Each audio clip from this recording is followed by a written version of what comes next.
할렐루야. 날이 참 많이 이제 무더워진 것 같습니다. 8월 달, 이제 9월 한 중순까지 작년의 예를 보면 10월 달까지도 우리가 무더위가 계속되는 그런 상황이었는데 올해도 그런 상황이 이어질 것 같습니다. 하나님께서요. 내게 또 격렬해져서 서로 또 공격하고 미군이 사망했다는 뉴스도 나오고 그런 뉴스가 나옵니다. 그런데 저는 이제 이런 뉴스를 듣고 기도하면서 불안한 마음이 들지는 않습니다. 왜냐하면 우리가 이미 지난 일하더라도 별다른 피해 없이 회복할 수 있는 어떤 그런 대책들을 다 세웠을 것 같습니다. 호르무즈에 갇혀있던 많은 선박들도 다 빠져나왔고 전 세계에 미국, 이란이 전쟁한다 하더라도 유류 공급이 크게 지장을 받을 것은 같지는 않고 다만 이제 이런 전쟁을 지속해서 자신들의 어떤 정욕과 탐심을 채우려고 하는 이런 세력들은 이 전쟁이 또 우리를 사랑하시는 주님의 자비와 은혜가 역사하시기 때문입니다. 우리가 오늘 말씀, 지난주의 말씀 뜸이 어디에 있는지 그 어느 곳에도 사람들이 알지 못하더라. 우리가 보통 사람들 이스라엘뿐만 아니고 애굽이나 그 당시 우상을 섬기던 사람들도 내세를 믿었거든요. 이 내세가 뭐냐 하면 죽은 다음에 세상, 죽은 다음에 내가 살아갈 세상을 내세라고 합니다. 그죠? 근데 이 내세를 믿는 사람들의 특징이 뭐냐 하면 이 땅에서 내가 살아가던 부귀와 영화와 권세를 그대로 누리기를 원하는 거야. 거기에 진시황제라고 하는 사람의 무덤이 발견되었습니다. 근데 그게 진짜 무덤인지는 모르겠는데 어쨌든 없는 토용, 흙으로 만든 이 진흙으로 구워진 병사, 말, 마차, 군대가 1만 명이 넘는 군대가 그 지하에 쫙 달았다는 거예요. 그런데 진시황이 왜 그렇게 거대한 지하 무덤을 만들고 그곳에 10,000개가 넘는 그런 토용을 만들어서 했을까? 자기는 죽어서도 천하를 다룬 것들, 심지어는 자기와 함께 살았던 부인들, 후궁들, 그들을 다 순장, 무덤에 같이 묻어서 같이 저승으로 데려가는 그런 일들. 피라미드가 만들어진 계기도 그래요. 세상의 권력자들, 우리가 경주에 가보면 다 내세에서도 내가 이 땅에서 누리던 부귀와 영화를 누리고 싶다라고 하는 것이 사람들의 생각이에요. 그래서 이 땅에 권세를 잡은 사람들일수록 많은 재물을 가진 사람들일수록 그 무덤을 크고 화려하게 만들고 그 안에 각종 귀한 것들을 채워넣습니다. 그런데 하나님이 모세의 무덤이 사람들에게 보이지 않게 하셨더라. 하느냐? 그거는 말씀드린 것처럼 부활. 내세에 고대 사람들이 내세에 부활할 것을 믿었다는 거죠. 그런데 우리가 모세뿐만 아니라 성경을 보면 흔적이 현대에 하나도 남았지 않습니다. 지금 이스라엘에 가보면, 이스라엘이나 예루살렘이나 이스라엘에 가보면 예수님의 무덤, 예수님의 태어난 데 그거 다 가짜입니다. 그 중에 진짜는 아무것도 없어요. 후대에 열심을 가진 사람들이에요. 중세 시대에 로만 가톨릭에서 신앙을 가진 사람들이 그 열심을 가지고 신약 시대 예수님의 발자취, 예수님의 흔적 이런 것들을 재현해 놓은 거예요. 그것이 예수님이 십자가에 달린 곳이다. 그 올라가는 좁은 길을 비아 돌로로사, 예수님께서 십자가를 지고 가신 길이다.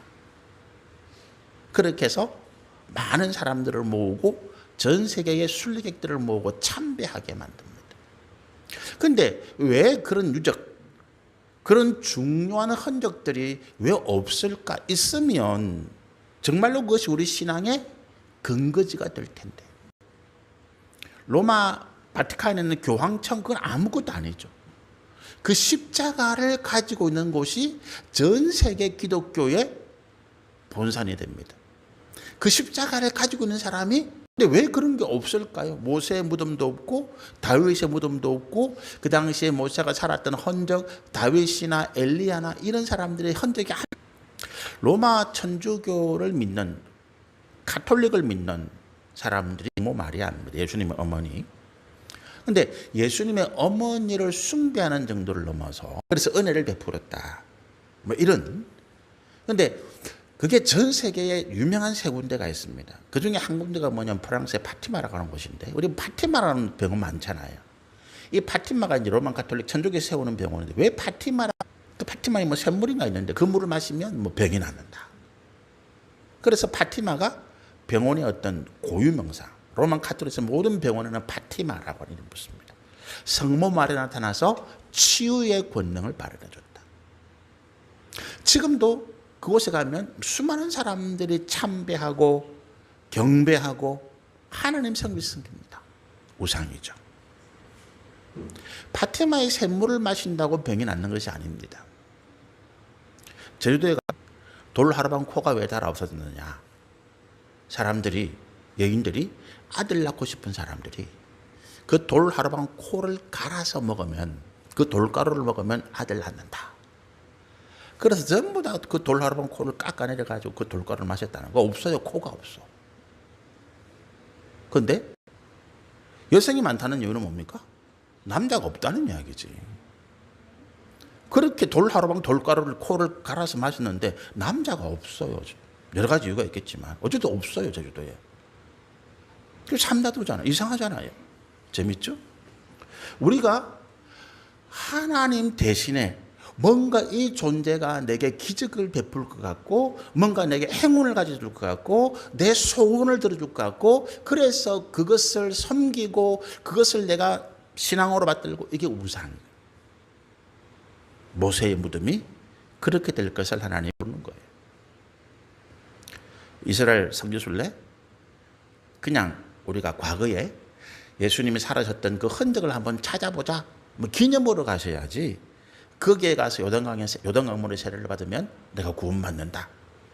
예수님 탄생하신 거기에 가서 교회 가서 내가 예배를 드리면 내가 특별한 하나님 은혜를 받는다. 그런 마음은 금지입니다. 그렇게 해서는 안 되죠. 우리가 기적이 일어나게 된 원인, 이유를 모르면 오히려 그 기적이 내게 해가 됩니다.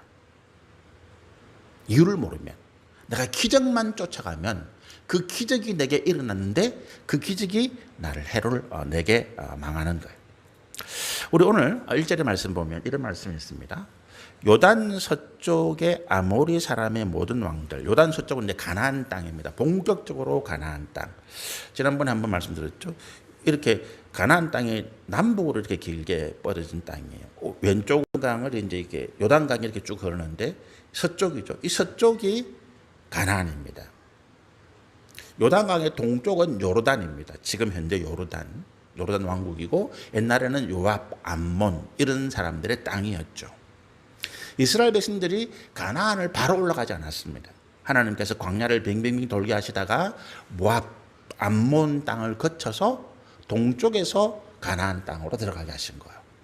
그래서 모세는 지금 이스라엘 군대는 요단 동쪽에 진을 치고 있습니다.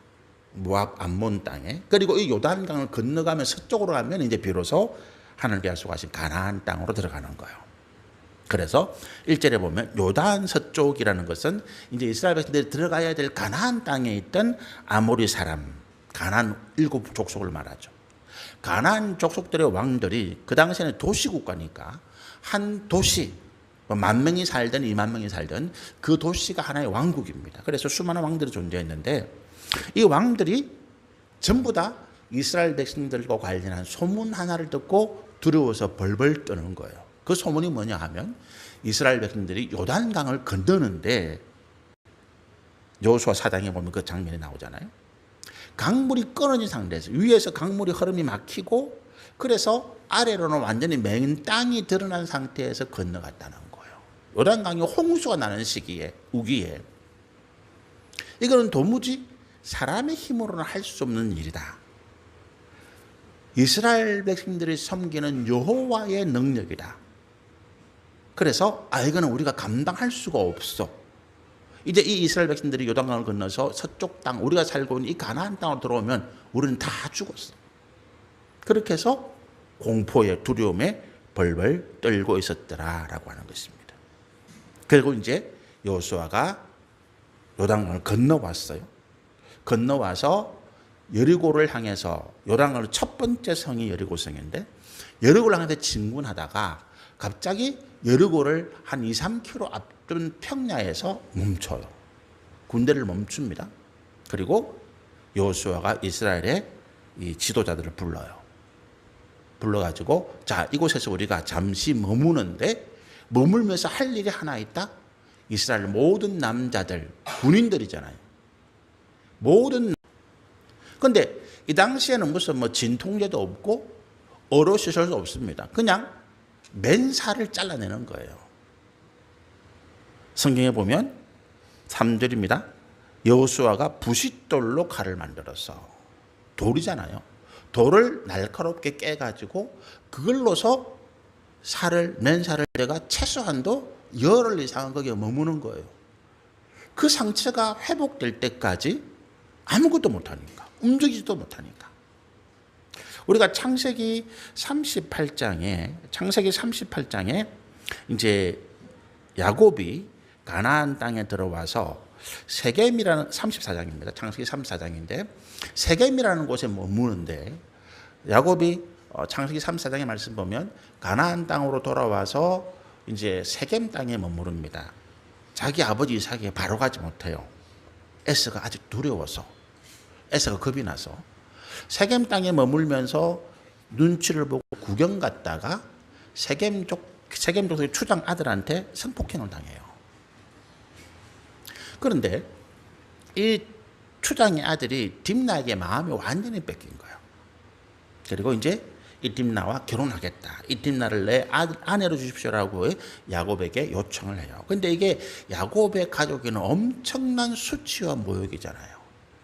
그냥 청혼한 것도 아니고 자기 딸을, 자기 여동생을 성폭행한 다음에 내 아내로 주십시오. 이 말이 안 되는 이야기죠. 그런데 자기들 세력이 약하니까 이거 어찌할 수 없고 속만 끙끙거리고 있는 거예요. 그런데 그 중에 두 아들이 어떻게 합니까? 찾아가는 거예요. 세겜 땅을 찾아가서 너희들이 정말로 내 여동생 딥나를 아내로 맡고 우리하고 화친하고 싶다면 한 가지 조건이 있다. 우리는 하나님의 백성이고 하나님의 백성의 정표로서 우리는 다 할례를 행했는데 우리는 할례 받지 아니한 민족과 통혼할 날을 이 사람들이 이해는 했어요. 그리고 이제 회의를 합니다. 야, 저 이렇게 하는데 어떻게 하겠노? 그러니까 이 딥나에게 마음이 먼 이 족장의 아들이 이렇게 이야기합니다. 얼마나 좋은 이야기야. 우리가 저거 세력이 얼마 안 돼. 우리가 훨씬 많아. 우리가 같이 통혼하면 저 사람들은 다 우리 거 되는데 뭐 하려고 하면 되잖아. 아무것도 아닌데. 그래서 심해가지고 꼼짝도 못할 때 이 야곱의 두 아들이 칼을 들고 들어가서 세겜 족속을 다 죽여버립니다.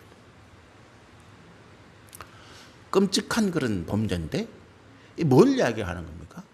할례라고 하는 첫 번째 전투를 앞둔 상황. 빠른 군인들이 빠르게 달려오면 10분, 20분 만에도 달려. 여러분 이게 있을 수 있는 이야기일까라고 생각합니다. 여호수아가 이스라엘의 지휘관이잖아요. 군대 사령관입니다. 전쟁을 목전에 두고 있어요. 그러면 군대의 사기를 높이고 좀 휴식을 취하고 컨디션을 높이고 이렇게 해야 되는데 거꾸로 하고 있어요. 할례를 향해서 모든 군대가 움직일 수 없는, 저쪽에서 여리고에서 병사 100명만 와도 다 죽을 수밖에 없는 그런 상황을 만들어 놨어요. 그리고 평안하게 있습니다. 왜 그랬을까라고 하는 것입니다. 왜 이런 상황이 벌어졌을까? 우리가 6.25 전쟁에서 여러 가지 이유로 인해서 국군이 남침하는 북한 군대에 밀려서 서울을 빼앗기고 불과 얼마 지나지 않아서 부산하고 경남 일부만 남겨놓고 다 나라가 빼앗겼잖아요. 그런데 그 중에 우리가 여러 가지 뭐 장비가 부족하고 전차가 없고 뭐 준비가 안 돼 그런 것도 있는데 또 한 사실은 뭐냐 하면 6월 25일, 1956월 25일이 주일날이었다는 거예요. 모두가 다 평안하다는 시점에, 그리고 그날 각 그 지휘관들, 군대의 지휘관들도 말할 거 없고 갑자기 북한군이 기습적으로 밀고 내려오니까 이거 뭐 흐트러진 전열을 정비하기도 바쁜 거야. 누워 있다가 칼로 내리치면 죽어야 되는 상황이에요. 이걸 이스라엘 지휘관이 했다? 말이 안 되는 거죠. 여호수아가 경험 없는 사람입니까? 작전 또 군대를 통솔하는 능력, 여호수아는 굉장히 뛰어난 사람입니다. 근데 그렇게 했어요. 이유는 뭐겠습니까? 하나님의 명령 하나 때문이라는 거. 하나님의 명령 하나. 근데 하나님이 아무리 명령을 했다 해도 군대의 지휘관이 이게 상식적으로 안 맞는 명령이잖아요. 제가 우리 신앙생활을 여러 번 말씀드리는데 신앙생활은 상식적으로 이해를 해야 된다고 자꾸 말씀을 드려요. 우리가 일상적으로 하나님 말씀을 받아서 이걸 자꾸만 특별한 기적이나 특별한 상황으로 자꾸 이해를 하니까 우리가 세상에서 이상한 사람들이 되고 세상에 적응이 안 돼요. 상식적으로 행해라는 거예요. 상식적으로. 하나님의 말씀과 크게 어긋나지 않습니다. 특별히 일부 어떤 그 이념적인 국가, 공산당이라든지 아니면 이슬람 근본주의 국가 이런 나라를 제외하고는요. 특별하게 최소한도 민주주의를 행하는 나라 같으면 그 나라의 기본적인 법률이 하나님의 말씀과 크게 벗어나지 않습니다. 살인하지 말라, 도둑질하지 말라, 간음하지 말라, 이웃을 위해서 위정하지 말라, 그죠? 내 부모를 공경하라. 이거 다 우리 현대 법에 다 포함되어 있는 거잖아요. 그렇잖아요. 기본적으로 우리 사회는 공동의 선입니다. 다 근본적으로 선을 행하겠다. 또 모두가 받을 수 있는 공평한 세상을 만들겠다. 이게 모든 정치 지도자들의 공통된 어떤 정책이에요. 이게 하나님 말씀에 있는 거잖아요. 그러니까 우리가 이 세상 살아가면서 일반 상식에 벗어나는 행위를 하는 것이 옳지 않습니다. 특별히 우리 신앙의 본질을 지키는 것 외에는 하나님 예배와 관련된 거죠. 우리가 하나님을 섬기는 것 외에는 예를 들어서 여러 가지 있을 수 있잖아요. 우리가 어떤 코로나 시대에 줄 예배를 금지한다. 그러면 정부가 그 당시에 줄 예배를 드리다가 적발되면 벌금을 물리고 어쩌고 하나도 시행되지 못했습니다. 정부에서 힘이 그 집안에서 뭔가 제사를 드리잖아요. 결혼식을 하잖아요. 이거를 해방하는 사람들은 엄하게 처벌받습니다. 예배도 마찬가지입니다. 종교의식도 그 종교의 그때 공무원들이 제가 들어오라도 된다고 허락한 거예요. 들어오세요. 다른 찍어도 된다고. 이게 우리가 기본적으로 이 땅에 통용되는 하나님. 근데 거기에 우리가 이상하게 상식에 맞지 않는 일을 하는 것은 오히려 하나님의 말씀에 어긋나는 경우가 많아요. 그런데 이거는 굉장히 특이한 케이스잖아요. 왜 이렇게 하셨을까요?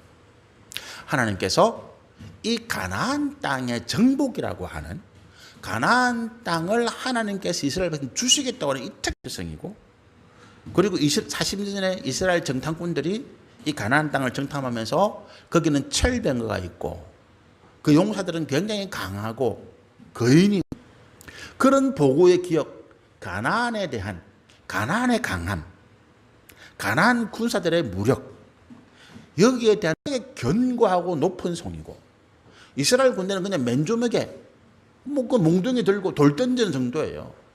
무기도 제대로 없는 이스라엘 군대가 그 이러고 있으면 어떻게 무너뜨린단 말입니다. 되도 않는 이야기지. 알리는 가나안 땅에 이 세상에 하나님의 역사를 알리는 일의 시작. 예수님이 하나님이시라는 증거, 능력을 보여주는 거예요. 지금까지 아무도 행하지 못했던 사람이라고는 무병의의 기적, 보리도 5개와 물고기 2마리 가지고 5,000명이 먹고도 12광주리가 남고, 문둥병이 고침받고 죽은 지 나흘이 지난 나사로가 살아나고, 이런 일들을 예수님께서 하신 거예요. 그런데 이게 무슨 일이라고요? 시작인 거예요. 하나님을 알지 못하는, 믿지 못하는 전지전능한 하나님이라는 사실을 선포하는 거예요. 온 세계에 알리는 거죠. 여러분, 사도행전이 수많은 기적과 능력으로 하나님의 놀라운 능력이 나타나서 사람들이 회개하고 얼마나 가슴 뜁니까? 그리고 지금도 사도행전의 역사를 이루자 그래서 뭐 예수 이름으로 물러가라, 병 고침 받아라 행하는 사람 너무 많습니다. 근데 오늘날 그런 일들이 많이 일어나지 않습니다. 행전에 그 놀라운 기적과 능력을 일으킨 사도 바울이 로마서나 고린도서나 갈라디아서나 무슨 에베소서나 사도 바울이 기록한 편지에는 기적 능력 한마디도 거론하지 않습니다. 사도행전에서 그 놀라운 기적과 능력을 행한 사도 바울이 정작 교회가 안정되어지고 성도들이 하나님 진리 말씀 가운데 훈련받고 연단받을 때에 하나님의 기적, 능력, 병고침 이런 이야기 잘못되게 쓰고 있는 고린도 성도들을 경고하기 위해서 너희들 그렇게 하면 안 돼. 하나님 능력을 그렇게 쓰면 안 돼. 잘못된 거야. 경고하기 위해서. 그 외에는 어디도 뭐 능력, 죽은 자를 살리고 귀신을 쫓아내고 병을 고치고 이런 이야기들이 갈라디아서나 로마서나 에베소서나 빌립보서나 아무데도 없습니다. 베드로도 마찬가지. 세대에 하나님을 부인하고 우상을 섬기고 하나님을 모욕하고 멸시하는 세대에 하나님을 나타나시는 도구로서 그들에게 충격을 주는 거예요. 그들이 섬기는 우상이 한 번도 행하지 못했던 일들, 그들이 간절히 바라고 원하면서도 이루지 못했던 일들, 그 일들을 하나님의 이름으로 행해 나가시는 거예요. 그게 기적입니다. 그게 여리고성의 사건이에요. 우리 여리고성의 사건을 우리 뒤에 보면 여호수아가 여리고성을 향해서 화살 한번 쏘지 않습니다. 돌멩이 하나 던지지 않아요. 그냥 여리고성을 하루에 한 번씩 6번 6일 돌다가 7일째는 7번 돌아요. 나팔 붑니다. 함성 지릅니다. 그 순간에 여리고성이 그 견고한 성읍이 무너지는 거예요. 어떤 과학자가 이런 이야기를 합니다. 모든 소리에는, 모든 물체에는 고유의 진동 주파수가 있는데 그 여리고성의 고유의 진동 주파수하고 이스라엘 백성들이 지르는 함성의 주파수하고 맞아가지고 무너졌다. 뭐 그럴 수 있죠. 그럴 수 있어요. 우리나라에 그 광양하고 여수를 잇는 이순신대교라고 하는, 그게 이제 우리나라에서 현수교로서 가장 긴 다리입니다. 현수교가 뭐냐면 바다 중간에 이렇게 뭐 기둥 만들지 않고 양육지 끝에서 이렇게 줄 가지고 이렇게 연결하는 다리를 보통 현수교라고 그래요. 근데 그게 어느 날 바람에 갑자기 다리가 이렇게 뭐 엄청나게 육중하고 튼튼한 다리인데, 이 도무지 뭐 다른 거는 괜찮았는데 바람 좀 불었다고 그 다리가 흔들려. 한 십몇 년 전인가요? 서울의 테크노마트라고 하는 동서울터미널 옆에 한 10몇 층짜리 건물이 있는데 피해는 나오고 뭐 밖에서 그 정부에서 조사해봤는데 뭐 지진도 아니고 건물이 낡은 것도 아니고 도대체 왜 그러느냐.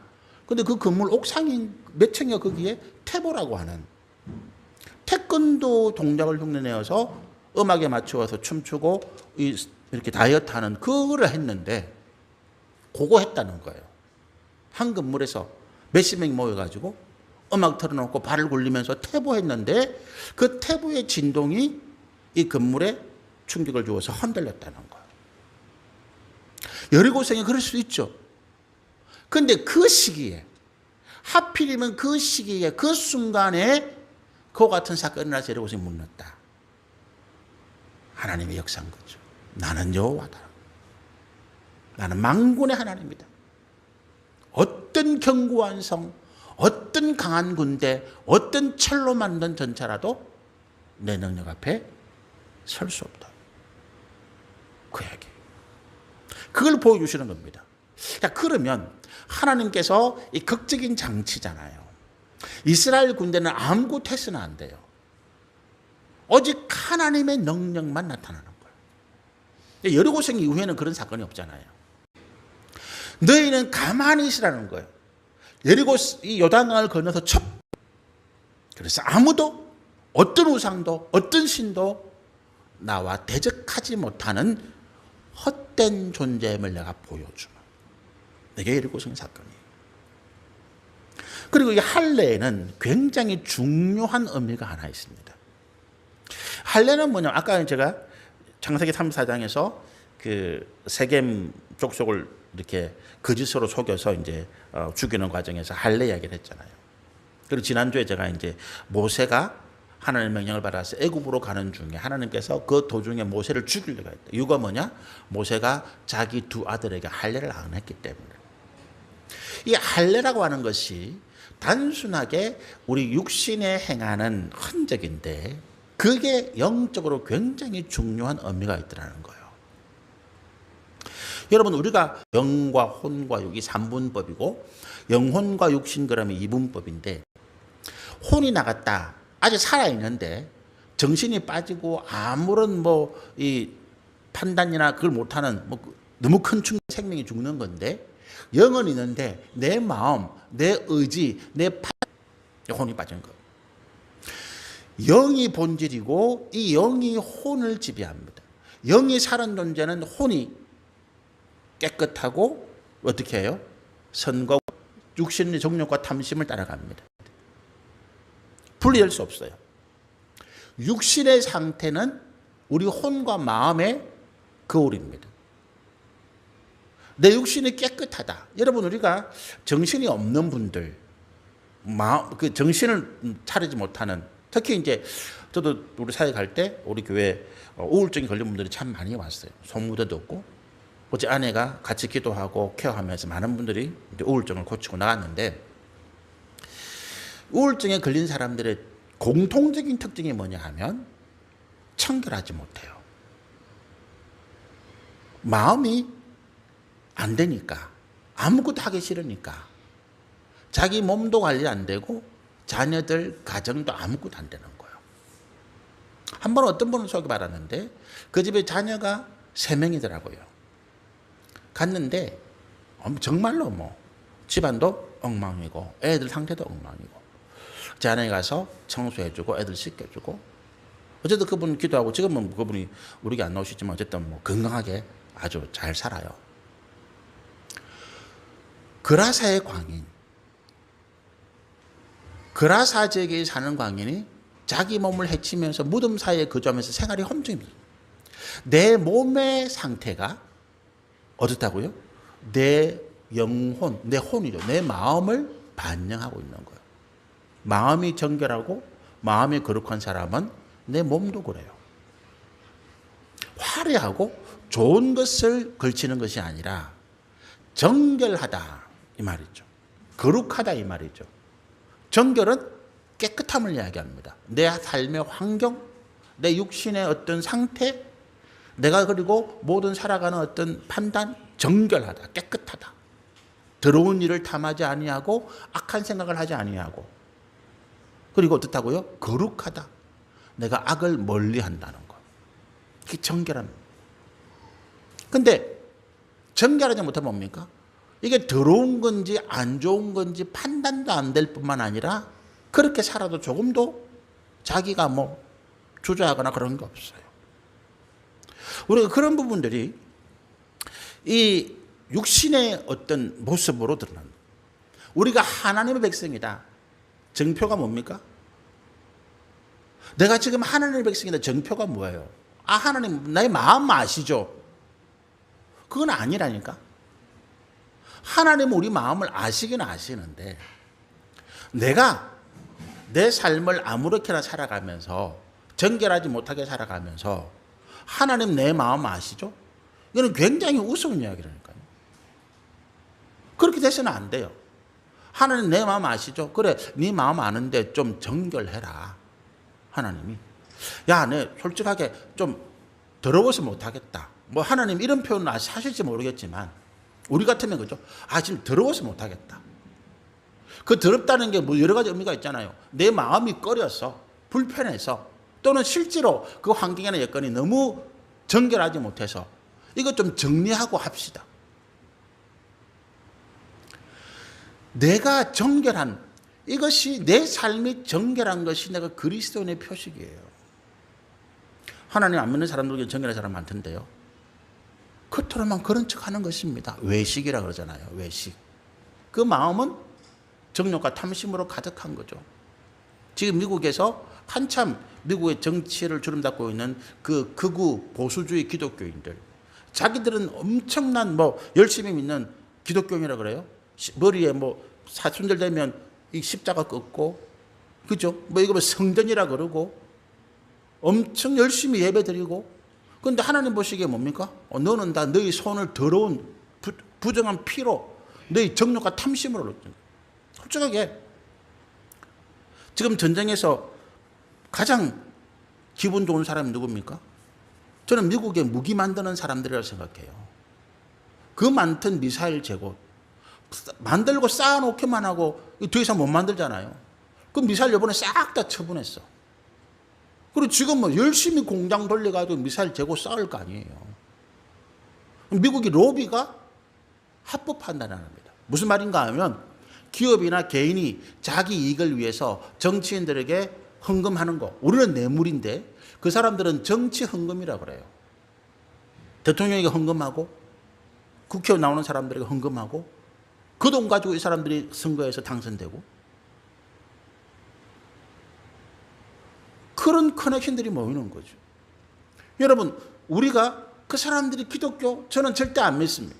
하나님 보실 때 너희의 손은 정말 더러운 피로 가득하구나. 수많은 사람들. 여러분, 하나님이 우리를 보실 때에 우리가 하나님의 백성이라는 증거는 정결함입니다. 근데 이게 눈에 잘 안 띄잖아요. 하나님께서 이스라엘 백성들에게 육신의 증거를 주시는 거예요. 그게 할례입니다. 할례라고 하는 것은 내가 하나님의 백성이 되었다라고 하는 증표예요. 지금은 전혀 아닙니다. 지금 우리 그리스도인들의 복음수도 받는다. 그거 믿음과 전혀 상관없어요. 위생적인 면으로. 위생적인 면 그거 했다고 위생적이다 아니다 그런 것도 잘 없더라고요. 옛날에는 한때 할례 받는 게 할례란다 복음수 유행해 있는데 지금은 그 전혀 상관없어요. 그런데 희한하게도 이스라엘 백성들, 유대인들은 100% 할례를 받는데 유대인 아닌 사람들 민족 중에서 이 포경수술을 가장 많이 하는 사람이 대한민국 사람이래요. 이상하게. 왜 그랬을까? 이게 할례라고 하는 개념과 같이 겹쳐서 그런가 봐요. 전혀 상관없습니다. 신앙적인 요소로 내가 할례한다, 포경수술한다, 하나님 기뻐하지 않습니다. 그건 이미 지나간 것입니다. 그건 구약시대에 우리가 잘못된 어떤 습관들, 관습을 따라가는 거예요. 할례 안 됩니다. 포경수술이면 안 됩니다. 신앙적인 선물을 하면 됩니다. 할례를 왜 하느냐? 하나님께 왜 하라고 하시느냐? 이 문제 때문에. 이스라엘 백성들이 광야 40년 동안 지나오면서 1차 출애굽한 사람들은 다 죽었습니다. 불순종 때문에. 이 사람들이 출애굽하고 나오면서 할례 받았어요. 다 할례 받은 사람들이고, 근데 그들이 다 죽었어요. 불순종 때문에. 할례가 하나님 백성의 정표인 것은 사실이지만 말씀드린 것처럼 우리 마음이 정결하지 못하고 우리 삶이 하나님 기뻐하시는 삶이 되지 못하면 할례 받아도 다 죽습니다. 멸망합니다. 그래서 지금 할례 받을 필요가 없다는 거예요. 그런데 광야에서 태어난 아이들, 그 당시 20세 이하의 아이들이 살아남아서 지금 이스라엘의 군인들이 되고 모든 중추가 되었습니다. 그런데 이 아이들은, 광야에서 태어난 아이들은 할례를 못 받았어요. 왜냐하면 길 다니는 중에 아이가 할례 받고 한 달, 열흘 이상, 일주일 이상 움직이지 못하는데 아이를 데리고 다닐 수 없잖아요. 하나님이 언제 어떻게 움직일지 모르는데 여행 중에 길에서 우리가 수술받고 그러지 못하잖아요. 그런데 이 가나안 땅은 정착지입니다. 하나님께 약속한 땅이에요. 그곳에 들어가기 위해서는 내 마음의 정결뿐만 아니라 내 육신의 하나님의 백성이라고 하는 결단, 다짐, 각오가 필요한 거죠. 내가 마음으로는 믿습니다, 하나님. 그런데 내가 지금 내 삶이 그렇지 못해요. 그렇지만 하나님 내 마음 아시죠? 그거 안 된다 그랬잖아요. 이스라엘 백성들이 할례 없이 가나안 땅에 들어갈 수 없는 거예요. 그들은 하나님의 백성이 맞습니다.